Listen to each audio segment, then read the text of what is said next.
So one of the fucking most savage riots I've ever been in, you could Google that fucking shit. Google North Fork Correctional Facility riot. Riot broke out at an Oklahoma prison today, sent more than a dozen inmates to the hospital. We have some breaking new details now about a prison riot. It happened at the North Fork Correctional Facility in Sayre.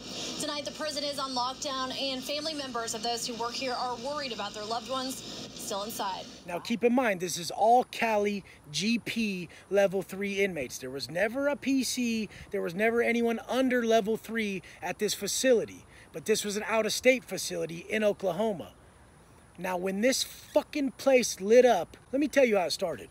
We were in a chow hall, and a black. Actually, this place was loose, you know. So sometimes people would just go up in front of the line and cut up with their people.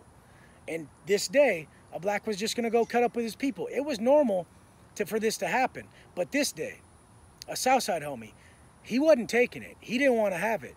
And he said, "Hey, I'm not here. You're just gonna eat in front of me? Like, what's up?"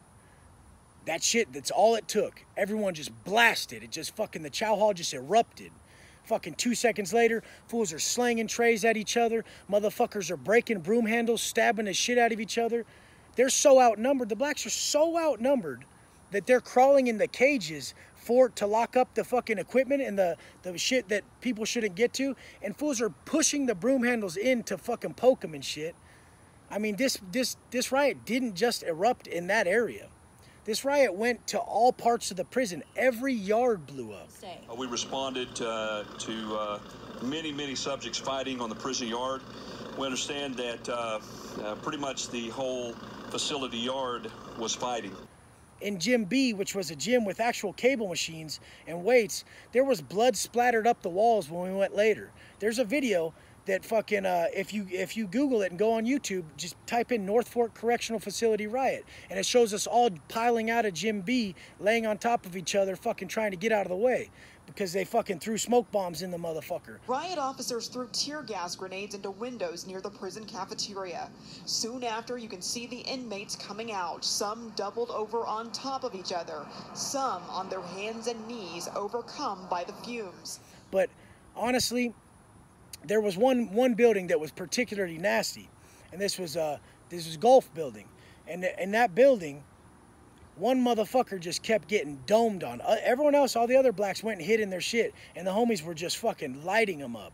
And obviously the whites roll with the homies, so that's just how it happened.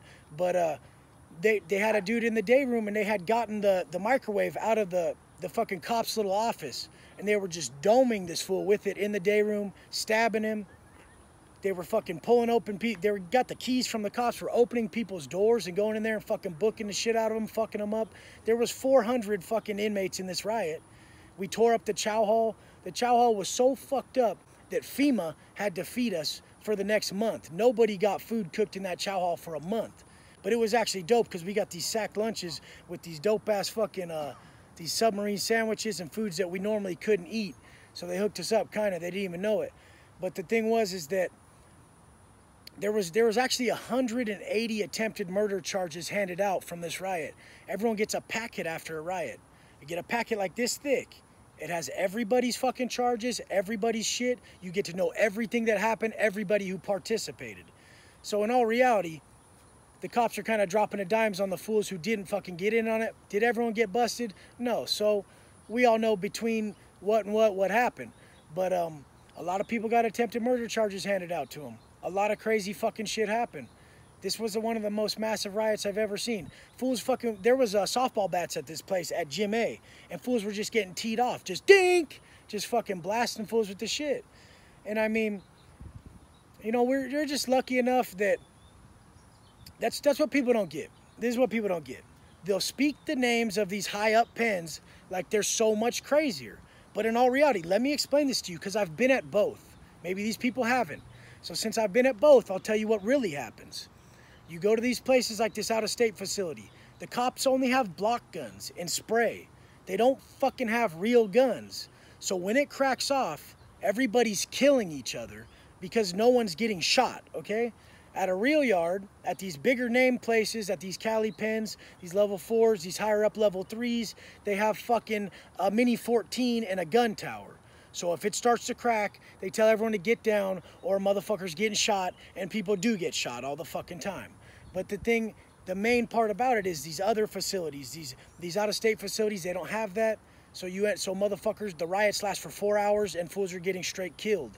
I mean, me personally, I'll go wherever they fucking send me. But level 2s and these other facilities, they crack harder because there's less ability for the cops to fucking to subdue everyone. If we're talking about a 180 yard, there's less people on the yard. There's less people in the building, so there's less of a fucking problem.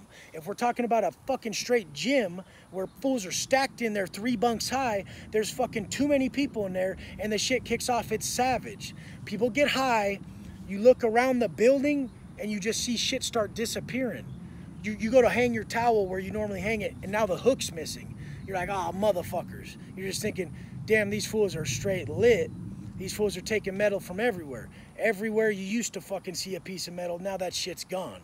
So, I mean, you just know fools are gearing up for shit. So anyone, whoever gets in the comments and they're saying, oh, level 4, level 2, make sure you've been to both places. Make sure you ain't that dude who's just talking about shit that you don't even fucking know about. And who wants to cloud anyways? Make sure you're pushing some positive shit like the real OGs who hop on there and they say, hey, Wes, I'm glad you changed your life, man. I'm glad you're out here telling the people to change their lives. You're putting yourself in a position, and I'm glad you're taking that initiative, because most people won't take it. Why won't they take it? Because they're fucking scared. Okay, straight up. And the thing is I'm not. I never have been. I've had people ask me those questions, and I said I've been okay with death since I was 14. I mean, that's why I live in the manner I have. I've never had a real life like what people call their normal life. I've never had it. I probably never will. I live in a different manner. But now I turn that into entrepreneurial shit as I got out, because I've never really listened to anyone. So I had to just become my own boss. And guess what? It's working out great.